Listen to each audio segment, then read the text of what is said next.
Kalau Islam Arab, ini kata Mbah Mun, kalau Islam Arab itu contohnya kayak pohon kurma, jadi kuat. Dan wajah tasbihnya itu di daunnya tidak jatuh.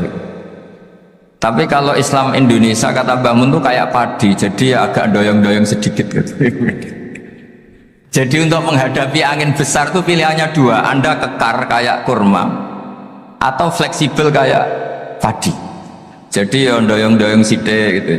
Ada koruptor sowan, salam templeknya ya diterima gitu.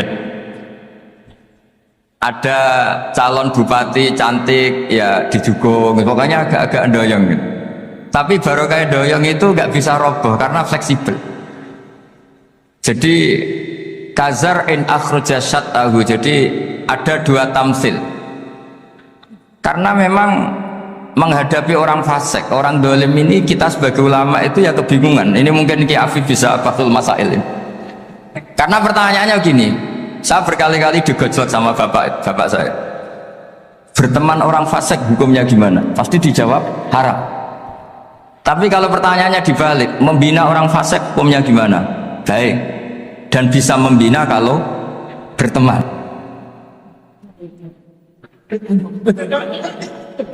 Makanya Gus Azaim pernah bikin seni deh, muktamar seni. Anggap saja madhabnya seperti itu gitu. Jadi ya agak doyong-doyong sedikit. Masa ketop berteman orang yang macam-macam, tapi itu fleksibel. Nyatanya tetap soleh sampai sekarang gitu. Itu berarti itu ya gitu kata Bamun itu. Jadi untuk menahan angin yang besar pilihannya hanya dua. Anda kokoh kayak pohon kurma atau fleksibel kayak padi. Nah, Islam Indonesia kata Mbah Muntius pari wae katanya, padi. Jadi ungkapan-ungkapan para masyayikh ini penting karena khazanah yang saya baca. Saya berkali-kali cerita ini dalam kitab Khilyatul Auliya. Itu Abu Nu'aim Al-Asfihani cerita tentang riwayat Sufyan bin Uyainah. Ini gurunya Imam Syafi'i. Itu setiap kali Nabi Isa dan Yahya, ini dua nabi yang seturun, sama-sama masih muda. Nabi Yahya itu senengannya dolan ke orang-orang soleh, menyambangi orang-orang soleh. Tentu itu bagus. Tapi kalau Nabi Isa ini suka menyambangi orang-orang yang fasik, orang-orang yang nggak jelas. Ketika dua beliau ini ketemu, tentu yang perlu jawaban Nabi Isa karena kontroversi, berteman sama orang-orang yang nggak jelas. Kata beliau, innama ana tabibun udawil mardo. Seorang kiai, seorang nabi, orang yang baik itu ibarat dokter. Di mana-mana dokter itu ngobati orang yang apa? Sakit. Kalau Anda dokter dan peneliti satu penyakit, pasti cari daerah yang banyak pandeminya. Masa neliti pandemi di orang-orang yang apa? Sehat. Jadi ini juga perlu dibahsul masail karena tadi dibolak-balik itu. Bina orang berteman orang fasik hukumnya haram karena wa in kana dasarin fajanibhu suratan. Tapi kalau bina orang fasik hukumnya baik, bisa bina kalau berteman. Jadi fikih itu ya karena dibolak-balik. Makanya sholat juga gitu, sholat yang tumak nina yang lama itu ya bagus. Masa jagongan mbek pangeran nggak asik, jagongan sama teman aja asik, masa jagongan sama pangeran tidak apa? Asik. Saya kalau Ibnu Abbas sholat tuh cepat. Ketika ditanya, kenapa kalau Anda sholat cepat? Setan baru tata-tata mau goda, sudah selesai.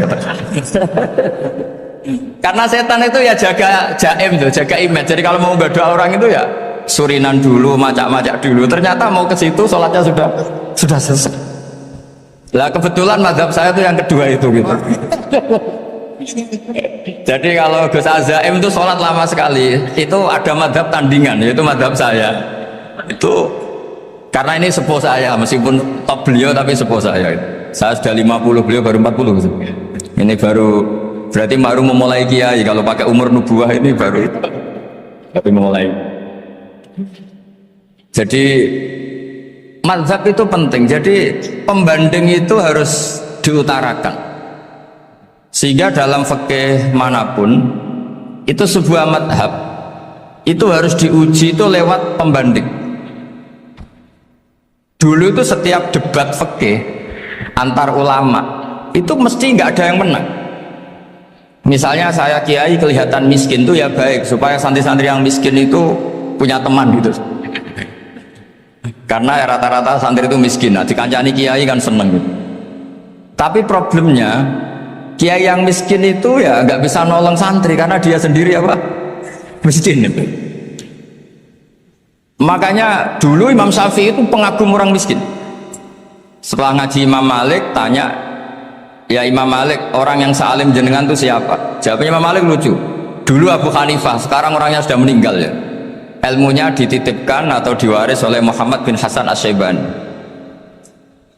Akhirnya Imam Syafi'i dibiayai Imam Malik ke Irak. Imam Syafi'i miskin, bisanya ke sana dibiayai Imam Malik. Itu seperti Abu Ya Said Muhammad masyhur, ini murid beliau. Kalau ada santri boyong kan mesti apa? Disangoni. Disangoni. Ketika datang ke Irak, Muhammad bin Hasan Asy-Syaibani itu nata uang, nata emas itu di ruang tamu. Jadi ngitung uang itu di ruang tamu. Miliaran. Ini kaget, ini kiai kok kedonyan kata Imam Syafi'i itu. Tapi apa kata Muhammad bin Hasan Asy-Syaibani? Anda kagum ini, Anda kaget ini. Kalau kamu menyoal orang soleh kaya, ini tak kasihkan orang-orang fasik. Biar dipakai judi, dipakai selingkuh, dipakai maksiat. Jangan-jangan. Harta ini harus tetap di orang soleh. Kalau ke orang fasik, bahaya. Berarti kiai boleh kaya, boleh-boleh. Semenjak itu ada gerakan kiai kudu sugih. Ya ada yang kesampaian, ada yang enggak gitu aja. Tapi karena kalau pakai logika fikih, harta itu fitnah. Oke, seakan-akan harta itu masalah. Tapi kalau ini dikuasai orang dolim, maka masalah besar. Jika orang-orang soleh ini harus juga menguasai harta. Nah, terus lama-lama dikiaskan kekuasaan. Kalau yang kuasain orang fasik, orang tidak sholat, ribet. Akhirnya kiai terus dukung, ya akhirnya ke politik tadi. Nak menawa batinnya kena diatur gitu. Diatur kon sholat, orang yang sesi proposal, maksudnya diatur keng sholat maksud. Ini cerita-cerita apa logika-logika fikih. Makanya saya sering ngaji kitab-kitab itu, diantara yang saya suka adalah ada dialog besar yang terjadi di antara orang-orang pilihan, termasuk bahkan di antara para nabi dan Tuhan. Jadi unik, Allah sendiri kadang mengajari kecerdasan para nabi itu ya lewat dialog. Masyhur itu, Nabi Ibrahim itu punya ruang khusus untuk sholat dan tidak boleh siapapun masuk situ. Tahu-tahu ada yang sudah di situ. Beliau membuka, kaget. Siapa memberi izin ke kamu yang punya rumah ini? Saya yang punya rumah dan saya tidak memberi izin kamu. Yang memberi izin saya itu yang punya saya, kamu dan rumah ini. Yaitu Allah Ta'ala katanya. Wah berarti kamu malaikat dong? Iya, saya malaikat Israel. Disuruh nyabut nyawa kamu kan? Ya agak sopan karena nggak pernah mondok di Salafiyah gitu. Itu akhirnya Nabi Ibrahim bilang, wah itu keliru, Anda pasti keliru. Hal ra'aita habiban yumitu habibah, hal ra'aita khalilan yumitu khalilah. Saya ini Khalilur Rahman, saya ini kekasih Allah, masa ada kekasih bunuh yang dikasih? Itu Israel akhirnya ngaji, masuk akal juga. Ternyata perintah ini mungkin hoax ya, pokoknya dia terus mikir akhirnya. Iya ya, masa ini kekasih Allah kemudian oleh Allah dibunuh, dimatikan. Terbanglah Israel, matur lagi, ya Allah, kata Ibrahim, hal ra'aita khalilan yumitu khalilah. Masa kekasih bunuh yang dia apa? Kasih. Kayaknya masuk akal Gusti. Mulai ngaji lah kira-kira gitu. Akhirnya oleh Allah dijawab, ya sudah begini, kamu datang ke Ibrahim bilang, hal ra'aita habiban yakrahu ayyalqa habibah. Masa kekasih tidak siap ketemu yang dikasih? Nah, jadi akhirnya Nabi Ibrahim, Israel datang lagi. Logikanya sekarang enggak gitu, begini katanya, diajarin. Hal ra'aita habiban yakrahu ayyalqa habibah. Masa kekasih tidak siap ketemu yang dikasih? Kata Ibrahim, oke, ya, terus mau meninggal. Jadi kalau jenengan cinta betul sama Allah ya harus, ya tidak usah, jangan sekarang. Tapi kalau mati di rumah aja, kalau di pondok repotnya kiainya nanti. Tapi nanti setelah punya cucu banyak lah. Nah, Barokahnya baca ini, dialog-dialog orang pilihan ini akan tersibak. Karena tidak dalam semua kebaikan itu nggak ada logikanya, rata-rata ada logikanya. Misalnya begini, kalau Anda orang soleh, kemudian anak Anda pamit mau sekolah di Jerman, pilihan Anda mengizinkan apa enggak? Karena potensi jadi fasik ya tinggi, karena di tempat-tempat potensi berdakwah dari daerah yang untuk daerah yang tidak ada dai-nya menjadi ada. Itu mesti ulama itu berdebat. Misalnya punya anak pamit mau kembali atau keluarga. Yang satu cara berpikir optimis. Awal ada dai di beberapa negara Eropa itu ya barokahnya imigran, pekerja, mahasiswa. Dan semua itu bumi Allah, harus ada tasbih, harus ada tahmid. Dan itu harus dimulai dari kemauan atau mengizinkan anak asuh kita ke sana. Tapi di sisi yang lain potensi jadi fasik itu tinggi sekali. Pemana iman pas-pasan. Nah hal-hal seperti ini itu pasti jadi perdebatan. Dan kita harus menjawab. Dan tadi kayaknya di semua Basul Masail Pondok Salafiyah jawabnya pede semua, nggak ada ragu, nggak ada khilaf. Baguslah kalau pede. Meskipun nanti mungkin ada ulama lain yang cara berpikir apa? Berbeda. Sehingga ini saya cerita ya. Sehingga di kitab-kitab fikih, misalnya saya kok hidup di Bali sudah punya komunitas ngaji, itu kok saya pindah ke Sukorejo sini, banyak ulama yang mengatakan haram karena membiarkan bumi Allah yang sudah pernah ada orang yang sujud kemudian ditinggalkan kosong dan kemudian dikuasai orang yang tidak sujud. Jadi dianggap itu pembiaran. Jadi banyak di kitab Qalyubi, sarahnya Mahalli, jika ada seorang muslim yang hidup di negara orang kafir, dia nyaman, tidak dapat teror, itu nggak boleh lagi pindah ke negara Islam yang sehat. Karena takutnya li Allah yastauli al kafir tilkal buka, supaya bumi itu tidak dikuasai orang kafir. Jadi ini hal-hal yang para fuqaha itu harus berdebat. Karena ini masalah-masalah furu'iyah. Sehingga mulai dulu ya banyak ulama yang nyun sewu berpolitik. Mulai Wali Songo sampai sekarang alhamdulillah yang minat banyak. Mungkin bedanya ikhlas sama tidaknya. Tapi kalau saya pernah dikeluhin utusan dari ya komunitas. Islam Indonesia itu dulu itu ceritanya banyak yang dari Kamboja. Kalau dulu orang cerita itu orang Cempa. Itu setelah di Indonesia besar Wali Songo dan Brawijaya 5 itu sudah mulai oleng, itu singkat cerita mereka berpikir ingin bikin kerajaan apa? Islam di Demak Mintoro dengan raja pertama yaitu Raden Fatah, karena Raden Fatah ini putra Brawijaya. Padahal setelah jadi kerajaan ini era cucu sudah konflik, berebut kekuasaan. Akhirnya sampai jadi Jipang, jadi Jogja, jadi Solo dan seterusnya. Tapi kata Mbah Mun itu tetap barokah. Karena orang Islam terus terbiasa mimpin. Sekeliru-keliru sidik, semoga orang Islam biasa mimpin. Sehingga zaman Mbah Hashim ya sudah mimpin Masumi, zaman Ki As'ad pengaruhnya besar, sampai sekarang Kiai pengaruhnya besar. Nah barokahnya Kiai pengaruh besar ini sampai moral jadi ukuran.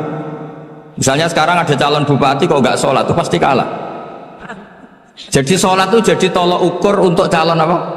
Bupati. Meskipun mungkin punya efek pura-pura sholat, tapi gak apa-apa lah, sementing moral ini jadi ukuran. Sementara yang di Thailand, di Patani, itu karena dulu pelajarannya tasawuf, itu orang gak ambisi mimpin dunia, tahu-tahu dipimpin, dan akhirnya nyuwun sewu ya saage Islam-Islam yang dulu terlalu tasawuf, karena gak punya pengalaman memimpin. Akhirnya lazimnya konsekuensinya hanya dipimpin. Tapi Islam Indonesia beda, karena kulino mimpin itu akhirnya dari orang Islam biasa menjadi Islam yang sholat, sampai Islam yang bisa ngaji itu bisa mimpin negara. Tentu yang paling populer dimulai Gus Dur. Jadi ini sesuatu yang barokahnya istihad para kiai, sementing Islam kulino mimpin. Sehingga di Indonesia itu barokahnya itu kebaikan itu jadi tolok ukur. Ada orang kok terkenal koruptor atau terkenal nyuwun sewu selingkuh atau terkenal apa, itu pasti tidak jadi, karena moral itu menjadi tolok ukur. Dan itu adalah politik para kiai. Jadi ini saya cerita, dan itu negara juga akhirnya untung karena seleksi agama sama negara itu sama-sama kiai ya bilang negara harus dipimpin orang soleh, negara juga bilang seperti itu. Nah, ketokohan-ketokohan para beliau-beliau ini yang maulah bekerja sama dengan Umarok. Kita tahu dulu Pak Harto ya rawuh ke sini ketika Muktamar 84, rawuh ke Ki As'ad, ketika mau kembali ke Khittah juga dirembuk oleh ulama dan Umarok. Dan akhirnya ini menjadi negara yang alhamdulillah semoga selalu menuju baldatun thayyibatu wa rabbun ghafur. Nah, kemudian di sini saya tabarruk dengan Said Muhammad, gurunya Kiai Haji Azaim. Saya mau cerita tentang amaliyah tadi. Saya sebetulnya nggak niat bacakan bab itu, gara-gara ada khataman jumlahnya banyak saya jadi pusing. Ini panitianya tanya, khatam betul apa enggak? Iya, Gus, khatam betul. Tapi kayaknya saya tidak yakin itu. Karena saya ini kan dari pondok tahfidz itu. Biasanya anak khataman itu ya rada bodoni itu loh. Dibaca buanter sing nyemak ya mau ndelok pojok tok. Mergo kebanteran. Nah, akhirnya lafat-lafat yang di tengah itu enggak di apa? Baca. Tapi ya semoga dimaafkan Allah lah. Yang jelas itu enggak. Tapi saya mau cerita ya. Jadi cara berpikir Said Muhammad ini nanti juga saya teruskan di Ma'had Ali. Ini saya baca ya. Di antara yang diyakini madhab Malikiyah, ini saya baca saja teksnya. Jadi ada riwayat namanya, kalau Said Muhammad bahasakan itu Ataqah Somadiyah. Kalau di Indonesia kadang orang bilang Al-Ataqah Al-Kubro, yaitu dengan membaca surat Ikhlas. Di sini jumlahnya hanya 100 kali, Qila 1000 kali. Tadi berapa teman? 700-an, 700 juta. 700 juta ini sudah susuk banyak ini. Di sini hanya 40, riwayat lagi 100, 1000. Terus sampai tadi berapa? 800 juta. Wah, ini sudah susuk ini. Itu anak cucu sampean pasti masuk surga itu kalau gitu. Ini saya baca, ini kitabnya Said Muhammad ini. Suratul Ikhlasi wal Itqu minan nar. Akhrajat Tabrani fil Kabir an Fairuz ad-Dailami wa ibnu Ukhtin Najasi. Waqad khadaman Nabiyya sallallahu alaihi wasallam. Orang ini jadi khadimnya Nabi. Qala Rasulullah sallallahu alaihi wasallam, "Man qara'a qul huwallahu ahad mi'ata marratin fi shalat ghairiha katabahu lahu bara'atan minan nar." Ini hanya berapa ini? Mi'ata marrah. Berarti kalau satu orang itu cukup 100. Tadi sudah untuk 7 turunan tadi untuk orang benar. Ya, untuk 7 turunan cukup. Untuk 7 turunan. Ya sudah susuk ini, sudah susuk ini. Duh, penting. Nah, ini tak cari pembenarannya ini supaya keren. Ini di halaman 188 Abwabul Farad. Warwa Ibrahim bin Muhammad Al-Khiyari fi fawaitihi an Hudzaifah marfu'an. Man qara'a qul huwallahu ahad alfa marratin faqad ishtara nafsahu min Allah. Berarti 100, ada riwayat lagi 1000. Nanti tak carikan lagi yang berapa? Biar Jangan banyak-banyak. Nah, ini saya baca ya. Wa hadzal adatu huwa al-ma'rufu bi ataqatis somadiyah. Wa qad nassa jama'atun mutaakhiril malikiyah ala istihbabi ataqatis somadiyah. Wa haddu ala qiraatiha wa istimaliha. Minhum Asy-Syaikh Abdus Salam Al-Asmar saat terus ini. Jadi kullu haula'i istahabbu ataqatas somadiyah ma'atirafi ba'dihim kal misnawi bi syiddati du'fi hadisiha. I'timadan ala anna hadha minal fadha'il allati yutasahalu fiha. Faman sa'a yasta'milaha raja'a husula ma fiha fala ba'sa bidzalik ala syarti alla ya'taqida thubuta dzalika anin nabi sallallahu alaihi wasallam hatta la yaqa fil kitsbi alaihi. Jadi intinya itu silahkan Anda bikin jumlah sesuai versi Anda. Yang penting Anda jangan kampanye kalau itu perintah Kanjeng Nabi Muhammad sallallahu alaihi wasallam. Karena kalau kamu atasnamakan Nabi kemudian jumlahnya sampai 800 berapa? 800 juta, berarti Nabi mengajarkan masyaqqah pada umatnya. Jadi cukup yang riwayat itu di sini hanya 100 sama 1000. Jadi kalau jumlah tadi untuk 7 apa? Turunan. Jadi kamu harus ditutup dengan doa, ya Allah, semua itu bukan untuk saya tapi untuk 7 turunan. Tolong catat ya Allah. Karena Jadi artinya gini loh ya, orang Indonesia yang sering praktekkan atakosomadiyah itu bukan tanpa dalil. Ternyata dalam madzhab Maliki, saya masih ingat ketika mbah saya kandung, bapaknya bapak, asmane Mbah Nur Syam, itu wasiatnya minta dibacakan 4.000. Yang baca pas itu ya bapak sama anak-anaknya. Dan kemudian alhamdulillah zaman akhir itu mulai agak ngawur. Kalau ada acara itu wong liya kon maca anake mlebu metu gak melok maca. Itu keliru, saya jamin itu keliru. Saya sering kalau mimpin di rumah, kalau yasinan di tonggo-tonggo kok anaknya gak maca, saya keluar. Bapakmu wong liya kon maca kata saya. Jadi itu menurut saya itu yang jelas. Saya sampai ngisi begini.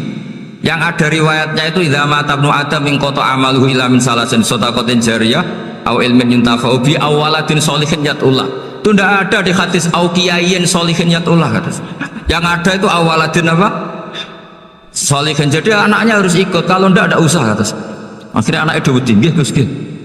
Akhirnya tak kei jagung paling akeh, kula mendet sithik. Wong aku ora anake. Kadang-kadang enggak, orang lain baca buahnya anaknya mau mlebu metu mau enggak manggakno tamu mbek rokokan. Itu harus ditobatkan ya. Keliru itu.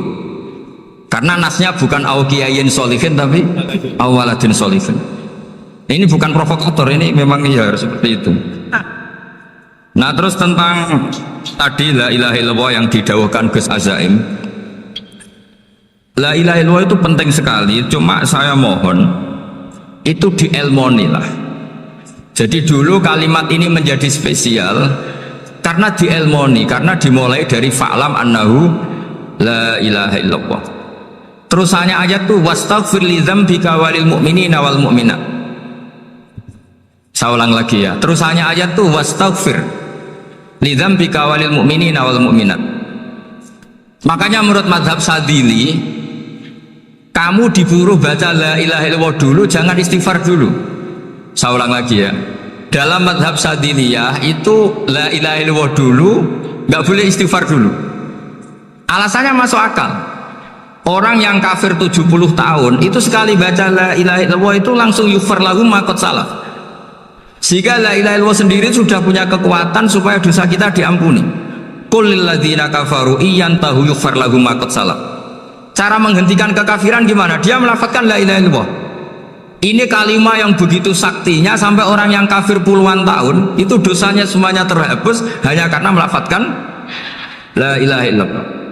Nah, makanya kata Abdul Hasan Asadili, wastaghfir li dzambika ay bihadil kalimah. Seseorang sah diistighfar itu kalau melafadzkan la ilaha illallah. Misalnya ada orang kafir mati kafir, sah nggak anak cucunya mengistighfari dia? Tidak sah karena belum melafadzkan la ilaha illallah. Makanya kata Abu Hasan Asadili, wastaghfir li dzambika ay bihadil kalimah. Sehingga lafadz ini spesial betul. Tapi kadang-kadang beberapa mursyid cara berpikir lain. Ini kalimah thayyibah harus dibaca orang suci, sehingga mendahulukan apa? Istighfar. Untuk supaya pas melafadzkan kalimah thayyibah sudah dalam keadaan apa? Suci. Itu juga masuk akal. Tapi secara meyakinkan saya sendiri lebih mengikuti manhajnya Abil Hasan Asyadzili karena alasannya tadi, yang kafir puluhan tahun saja langsung luntur dosanya karena melafadzkan la ilaha illallah. Artinya la ilaha illallah sendiri sudah bagian dari istighfar. Nah, ya tadi buktinya fa'lam annahu la ilaha illallah terus wastaghfir li dzambika walil mu'minina. Jadi orang sah diistighfari itu setelah dipastikan sah tauhidnya. Jadi setelah tauhidnya sah yaitu la ilaha illallah baru sah apa? Diistighfari. Sehingga orang kafir, seolah lagi orang kafir yang mati kafir, anak cucunya tidak boleh apa? Tidak boleh menistighfar. Terus saran saya kedua, la ilaha illallah itu filosofinya itu nafyun li uluhiyati ghairillah wa isbatun li uluhiyatillah wahdah. Filosofi la ilaha illallah itu gimana? Menafikan semua selain Allah itu tidak Tuhan dan hanya menuhankan Allah semata. Nah itu caranya gimana? Caranya kita harus terbiasa. Ini karena tadi saya dibilangin panitia ini rata-rata mustameknya atau mustamiatnya ini santri. Caranya gimana? Dilatih pakai logika. Saya berkali-kali cerita kalau ngaji, saya sekaligus kampanye. Allah itu Tuhan yang begitu fair. Untuk menjadi Tuhan, Allah mempersilahkan, ada kualifikasi Tuhan. Jadi boleh dikompetisikan, itu boleh kata Allah. Nggak apa-apa kamu ngaku Tuhan gitu, kata Allah. Tapi nak ngaku pangeran itu paling nggak ya direputasi lah. Ada verifikasinya. Dimulai dari apa? Ya kalau jadi Tuhan itu setidaknya bikin langit bumi, aturannya gitu. Jadi kalau daftar bupati ya daftarlah ke KPU. Masa tahu-tahu jadi apa? Tuhan kemudian tidak punya prestasi bikin langit bumi. Sehingga Allah itu cara ngendikan itu ya fair. Qul ara'aytum ma tad'una min dunillah aruni madza khalaqu minal ardi am lahum syirkun fis samawat. Coba yang kamu tuhankan selain saya, prestasinya apa? Ketika saya bikin bumi itu apa ikut bikin? Terus am lahum syirkun fis samawat. Kalau bikin langit, kalau nggak bisa ya urun lah gitu. Urun semen apa urun bego, pokoknya urun lah gitu. Urun ora, gawe bumi ora, ngerti-ngerti ngaku jadi pangeran. Kul hatu burhanakum. Jadi ya kan ya lucu kan, misalnya syarat kiai di Salafiyah kan keluarga Kiai As'ad, cucunya ngaji ngalim. Orang keluarga Kiai As'ad tuh aku kiai utama di Salafiyah. Oh mesti di penjara ya. Lah yo gak gawe langit bumi, gak ada prestasi terus ngaku sebagai apa? Tuhan. Sehingga fair. Makanya saya berkali-kali cerita. Jubair bin Mut'im itu punya anak namanya Muhammad. Ini sudah orang alim, Muhammad bin Jubair bin Mut'im. Itu cerita awala Islami Abi. Mut'im itu orang pinter sekali. Saking pinternya dia jadi delegasinya orang Quraisy datang ke Rasulullah sebagai negosiator untuk membebaskan Asra Badrin, tawanan perang apa? Badar. Yang namanya disuruh itu pasti orang pinter. Tapi apa yang terjadi ketika nginep di masjid? Karena zaman itu gak ada hotel, nanti jadi geger. Orang musyrik nginep di masjid hukumnya gimana? Bahsul masail tok. Zaman itu mau tidak mau. Kalau sekarang kan ada hotel, kiai juga punya wisma. Apa yang terjadi? Orang ini cerdas sekali. Dan delalah Nabi pas sholat maghrib itu baca wattur wa kitabim mastur sampai am khalaqus samawati wal ard. Ya kalau kamu jadi Tuhan ya setidaknya menciptakan langit bumi lah. Namanya jadi Tuhan ya ada persyaratan kan. Paling tidak punya reputasi menciptakan langit bumi. Atau kalau jadi Tuhan setidaknya reputasinya itu enggak diciptakan yang lain. Am khuliqu min ghairi syai'in. Ini jadi Tuhan kok punya bapak, punya ibu. Ini jadi Tuhan kok lahirnya di bumi, ada tanggal lahirnya, ada tahun. Masa jadi Tuhan kok dulu buminya? Pokoknya walhasil tuh. Akhirnya Nabi ketika salam sholat maghrib, dia datang, ya Rasulullah, akalku habis oleh ayat yang barusan kau baca. Sudah saya Islam saja. Argumentasi selain Allah Tuhan itu batal. Itu, ya saya mohon santri-santri Salafiyah itu baca Quran sampai seperti itu. Jadi jangan hanya khataman banyak-banyakan maksudnya. Ini bukan nyindir, ini ngamuk ini. Jadi ya khatamannya tadilah 1000 atau berapa lah, jangan banyak-banyak. Juga kasihan malaikat yang nyatet kan. Wong baru subhanallah alhamdulillah aja di tag hadisnya abad al malaikah gak ditete. Itu baru subhanallah alhamdulillah itu sudah mencapaikan malaikat. Makanya saya wiridan tuh arang-arang kasihan malaikat karena nanti jadi itu ya ada madhabnya itu. Jadi kalau Gus Azaim sholat lama tak saingi sholat cepet itu sama-sama ada madhabnya. Yang cepet kayak saya tadi, setan pas tata-tata mau goda pas rukuk saya sudah itidal, mau goda itidal saya sudah sujud, pusing dia. Tapi jangan tiru, ini madhab yang agak-agak khusus lah, sudah cara orang Madura agak khilaf sih. Khilaf ya, khilaf ini agak khilaf ini sudah. Tapi saya ingin lah, sampean kalau ngaji Quran itu dilatih berlogika. Jadi Allah itu fair. Gak apa-apa kalian ngaku Tuhan tuh gak apa-apa, tapi tunjukkan prestasi kamu apa. Aruni madza khalaqu minal ardi am lahum syirkun fis sama. Am khalaqus samawati wal ard. Diulang lagi, am khuliqu min ghairi syai'in. Setidaknya kalau jadi Tuhan itu ya nggak butuh yang lain lah. Masa jadi Tuhan kok wujudnya saja butuh orang lain, butuh bumi, eksistensinya butuh makan, butuh minum. Makanya Allah cara meniadakan uluhiyah selainnya itu Allah tuh redaksinya itu mengena sekali. Yaitu tadi dengan cara-cara seperti itu. Sebagian ayat disebutkan ma asyattuhum khalqas samawati wal ardi wala khalqa anfusihim. Wong Tuhan kok nggak punya reputasi bikin langit, bikin bumi, bahkan untuk menciptakan dirinya sendiri saja nggak bisa. Ya sudahlah, kamu tidak usah ngaku Tuhan, nggak level kata tahu gitu. Akhirnya terus ditemukan Tuhan yang sejati, yaitu wal awwal wal akhir wal zahiru wal batin. Nah, itu yang Mut'im ini tadi termasuk orang yang sangat cerdas sekali. Padahal itu bacanya bukan pas basul masail, enggak. Nabi pas sholat maghrib,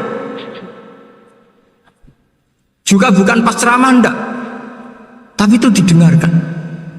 Makanya termasuk ini spesial untuk hormat saya kepada Ki As'ad.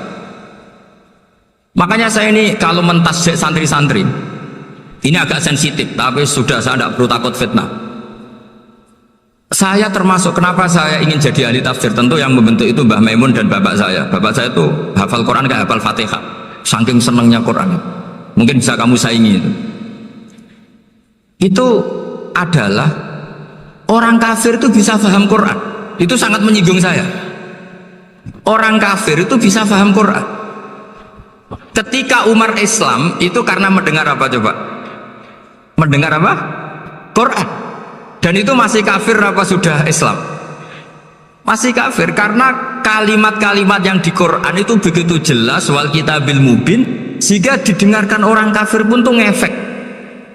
Makanya ketika Umar datang ke saudari putrinya, kemudian dengar Toha ma anzalna alaikal Qur'an apa litasqa, itu dia terus iman. Begitu juga Mut'im. Itu ketika dengar Nabi baca surat At-Tur ya langsung iman. Makanya kata Ibnu Jarir At-Tabari, kamu jangan pernah bilang gini, syaratnya paham Quran itu harus alim, harus gini. Lah nanti berarti orang kafir punya alasan di depan Allah, ya Allah, engkau ngandani kami dengan Quran yang nggak bisa difahami kecuali alim dulu. Lah saya alim gimana? Nggak pernah mondok gimana? Saya kafir.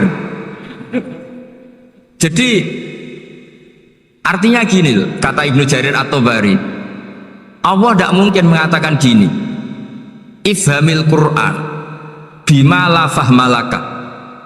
Quran ini harus kamu fahami, sementara orang kafir karena lafadznya Quran khusus nggak bisa memahami. Makanya Quran itu dibaca, itu banyak orang kafir yang menjadi muslim karena mendengar apa? Al-Quran, padahal kafir. Nah termasuk tadi Muhammad bin Jubair bin Mut'im ini itu menjadi Islam ya karena mendengar Quran, padahal dia saat itu masih apa? Kafir. Karena tadi logika, misalnya nggak paham secara lafadz Arab. Sekarang misalnya nyuwun sewu ada orang ateis, saya pernah didatangi seorang ateis yang nggak percaya Tuhan. Saya mau Islam Pak Ba, asal Anda bisa menjelaskan Tuhan itu siapa.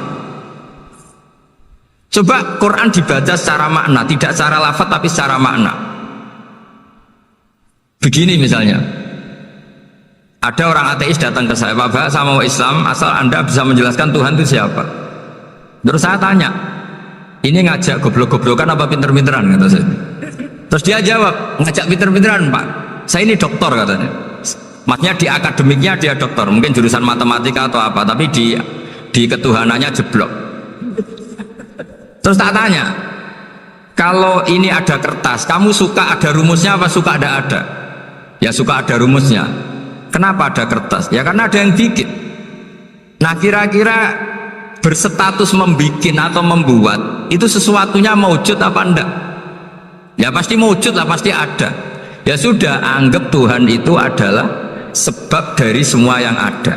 Masa alam yang seperti ini, langit dan bumi ini maujudat, kemudian kamu katakan khalaqahal adam, bahwa alam raya yang maujud ini diciptakan oleh ketiadaan. Ya juga, berarti Tuhan itu ya itu yang namanya Tuhan. Lah mulai dulu kiai-kiai ngomong gitu kan saya Islam katanya. Jadi kiai-kiai itu kadang-kadang kalau dakwah pokoknya KBU digawe Tuhan. Beda dengan dakwahnya orang-orang mantek. Orang-orang mantek itu kan nggak pernah nyebut Allah. Ini alam hawadis, la budda min muhdis. Meskipun mereka, lah muhdis ini menurut Islam namanya Allah, tapi sebetulnya kan nggak langsung bilang Allah. Jadi tak kasih tahu, alam raya ini mewujud nggak? Ya mewujud Bapak. Bisa nggak sesuatu yang nggak ada menjadi faktor wujudnya yang ada? Ya udah bisa, namanya nggak ada itu nggak bisa jadi faktor. Nah itu hebatnya ulama-ulama kita ketika mengenalkan Allah itu siapa? Zat yang wajibil wujud. Jadi kita ini kalah pinter be ulama-ulama dulu. Ya alhamdulillah kalahnya sama ulama dulu. Kalau kalah sama ulama sekarang isen lah.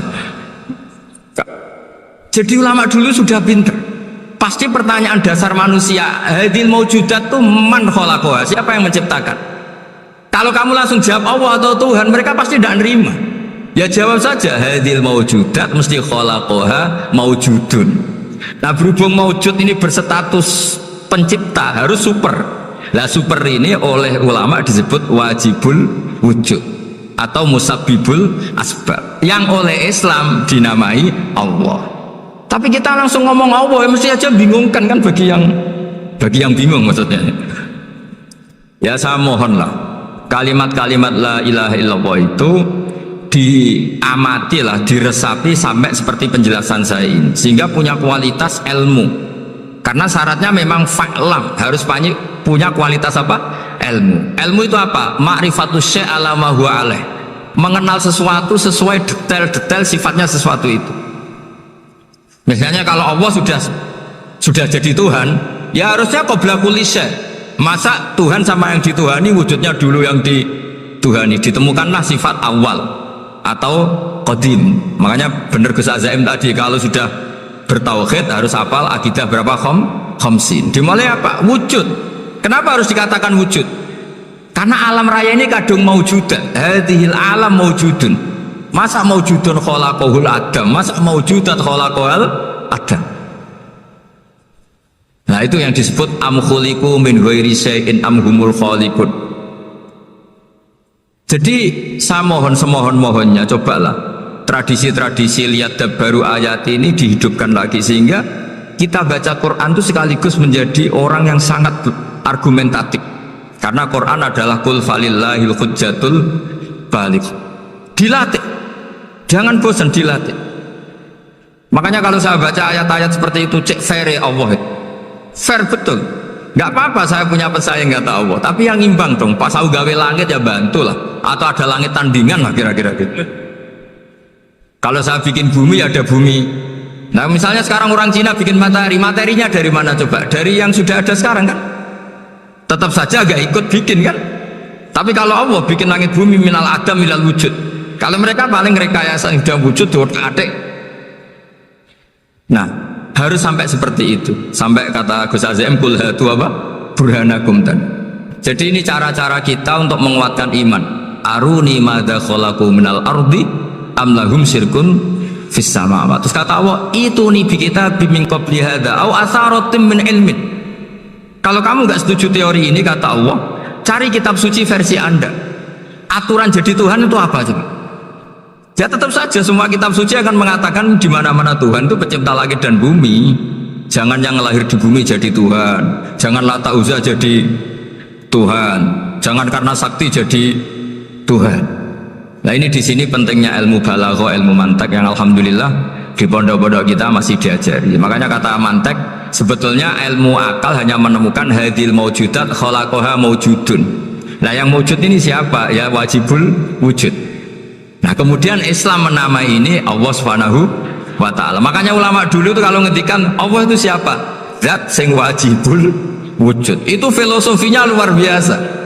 Karena dengan seperti ini bisa menafikan teori ateisme bahwa alam raya ini diciptakan oleh ketiadaan. Makanya saya bilang tadi, ngajak goblok-goblokan apa pinter-pinteran gitu. Lah nek ngajak goblok-goblokan yang ini hadhil maujudat khalaqahal adam. Terus kita goblok bareng.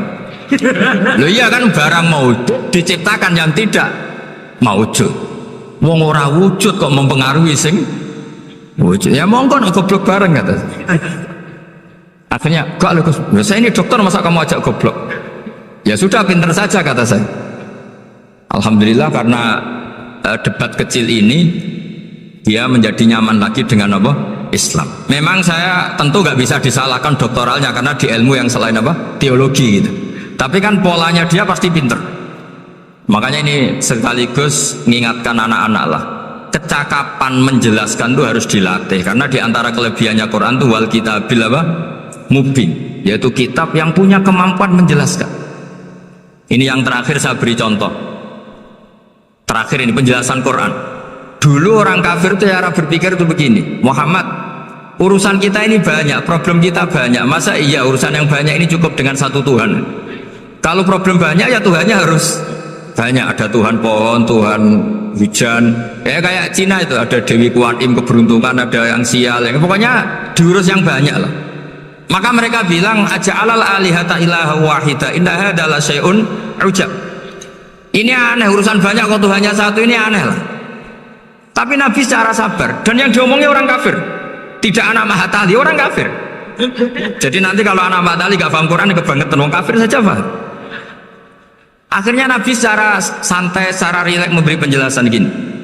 Kalau Anda menjadi buruh, kalau orang Arab dulu bilang abdan, kamu suka nggak punya majikan banyak, perintahnya beda-beda, semuanya memaksa kamu untuk nurut. Sama punya majikan satu yang baik. Ya nggak suka lah Muhammad kalau majikan saya banyak, semuanya berhak merintah saya, tidak enak. Majikannya satu saja.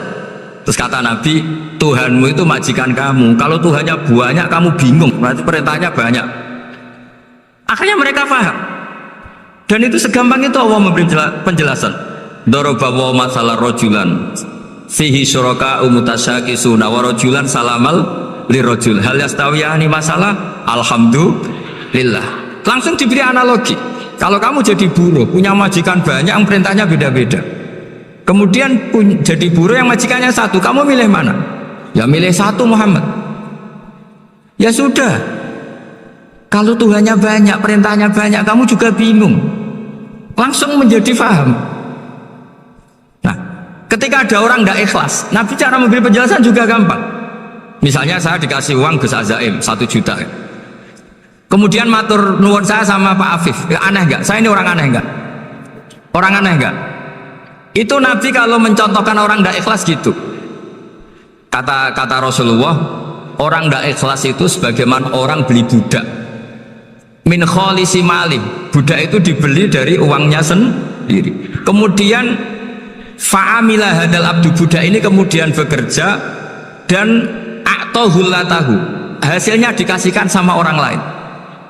Terus Nabi memberi percontohan, ayasurrukum ayyakuna abdukum kadzalik, apa kamu suka kalau budak kamu seperti itu? Dulu orang-orang dulu kan beli budak untuk disuruh bekerja, terus disuruh setor apa hasilnya. Jadi budaknya kamu yang beli, yang biayai. Kalau sekarang mungkin gak ada budak, gini lah, saya nyuruh Zaid, tak kasih mobil, tak kasih bensin, tak kasih uang jalan supaya narik angkot, hasilnya disuruh ngasihkan saya. Ternyata dikasihkan orang lain dan matur nuwun sama orang. Kamu suka punya budak seperti itu? Ya tidak suka ya Rasulullah. Ya ibaratnya seperti itu, bumi yang bikin Allah, nyawa kamu yang bikin Allah, semua fasilitas dari Allah, kemudian kamu menyembah selain Allah. Segampang itu.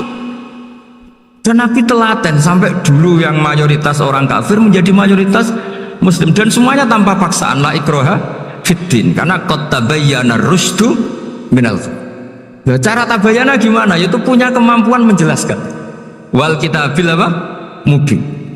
Ini makanya saya mohon lah, ini saya mohon semohon-mohonnya anak-anak ini kan kader-kadernya Mbah Samsul Arifin, Mbah As'ad, Gus Fawaid, sekarang Gus Azaim, semuanya harus punya kemampuan wal kitabil apa? Mubin. Sehingga diantara sifatnya Nabi itu fatonah, punya kecerdasan. Nabi itu gak pernah debat kalah, itu meskipun sudah terdesak gak pernah kalah.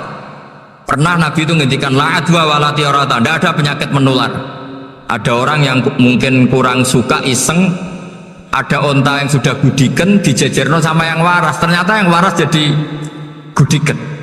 Akhirnya Nabi diundang lah kira-kira gitu, ya Rasulullah, kata engkau gak ada penyakit menular, tapi ini onta yang gak gudiken tak jejerkan yang gudiken ikut gudiken, berarti kan menular. Nabi santai jawab, faman jarrobal awal, lalu yang pertama gudiken ketularan siapa, kata. Wah kalau ini asli Nabi ya, ya sudah seperti itu. Jadi ngiranya dia menang karena yang gudikan pertama nulari yang kedua. Ternyata Nabi tanyanya lagi, faman jarrobal awala, yang gudikan yang pertama siapa? Oh ini asli ya, maksud saya itu. Jadi Nabi itu gak pernah kan? Karena Nabi punya apa? Fatona. Jadi saya mohon, ya tadi makanya ini efeknya tuh khatamannya nggak boleh banyak-banyak ya. Maksud saya kalau musim khataman ya nggak apa-apa, khataman banyak-banyak. Tapi kalau nggak musim khataman ya musim-musim tadabbur gitu. Tapi kalau ini musim khataman ya monggo lah. Cuma saya kok kasihan malaikatnya tadi itu. Ya, minta maaf. Assalamualaikum warahmatullahi wabarakatuh.